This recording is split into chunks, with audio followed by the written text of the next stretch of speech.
Massive Israeli airstrikes rocked the Gaza Strip Saturday night after Hamas clearly violated the ceasefire. As usual, the world rushed to condemn Israel, confirming the words of the Bible. Also, for the first time in nearly 2 years, Israel is reopening the Rafah crossing into Gaza. I'm Justin Hilton, and this is the Israel Guys. Real quick before we jump into what happened in Gaza, we have a new super cool Strength and Shield t-shirt that you can wear to support Israel. You can pre-order yours at the israelguys.store or click the link in the description below. So last week, 8 Hamas terrorists emerged from tunnels underground to attack IDF soldiers in a clear violation of the ceasefire agreement. And so the next day, Israel responded accordingly. The Israeli Air Force carried out massive airstrikes all across the Gaza Strip and took out 4 Hamas and Islamic Jihad commanders. They also struck a Hamas weapons storage facility, an arms manufacturing plant, and 2 rocket launch sites in central Gaza. The Gaza Health Ministry, which don't forget is run by Hamas, claimed that 32 people were killed in this wave of airstrikes Saturday night, but Israel hasn't confirmed an actual number yet. The IDF said in a statement that the terror organizations in the Strip systematically violate international law while brutally exploiting civilian institutions and operating in the presence of the local population. Hamas accused Israel of carrying out a blatant violation of the ceasefire agreement, claiming that 12 people killed in overnight strikes included 6 children and that 7 of the dead belonged to a single family sheltering in a displaced people's camp in Khan Yunis.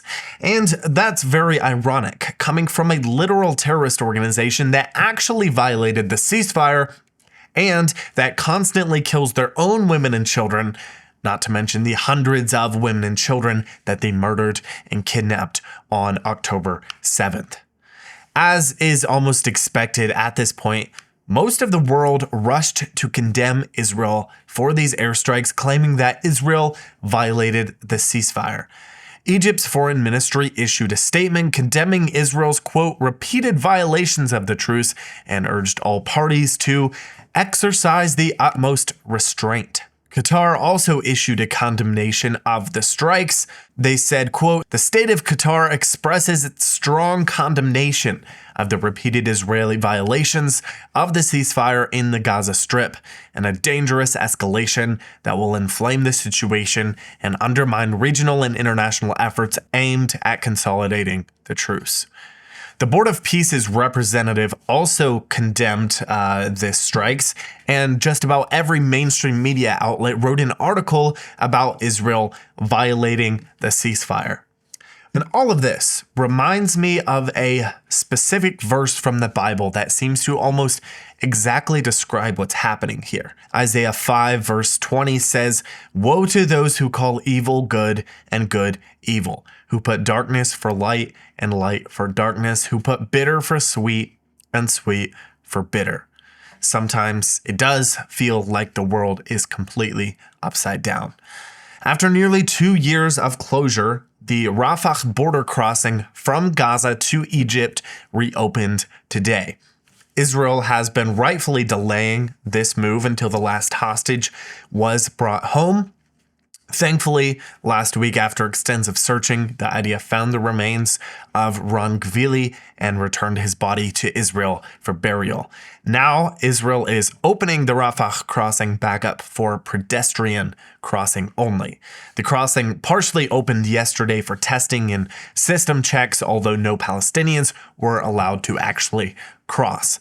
The crossing was first closed when the IDF took control of it in March of 2024, stopping a large amount of weapons that were being smuggled in through it. In the ceasefire of January 2025, the crossing was temporarily opened until the ceasefire fell apart in March. There's a lot of reservation, I think rightfully, amongst Israelis as to the dangers of reopening the Rafah crossing from Gaza to Egypt.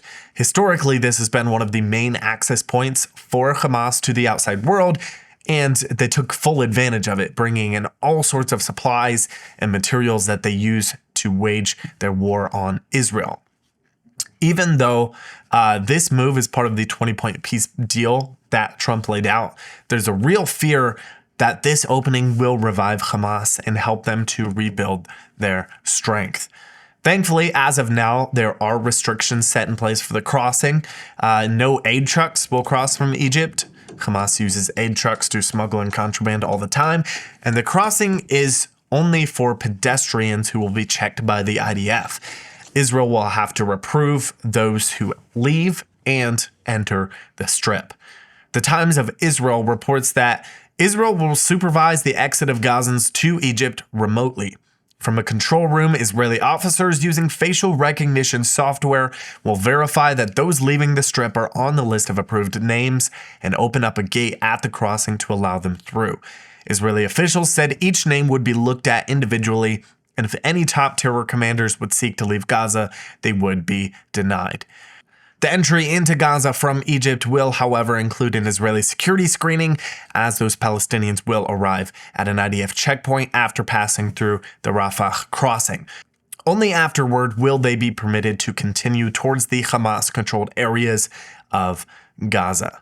Guys, something else that was opened this week, and that is actually good news, is the 2,000-year-old pilgrimage road that leads up to the Temple Mount just officially opened to the public this week. A couple of months ago, they did the opening ceremony. Ben did a video about it, but about a week and a half ago, the first public tour actually walked the road. This path has been buried for nearly 2,000 years. It's absolutely incredibly significant. Every biblical character that we read about in the Bible going up to the temple would have walked on this road, and now you can walk on this same road as well, which is why I would absolutely encourage you guys to come to Israel. If you want to come with us, we have multiple trips coming this year. If you'd like to join us, you can go to serveisrael.com.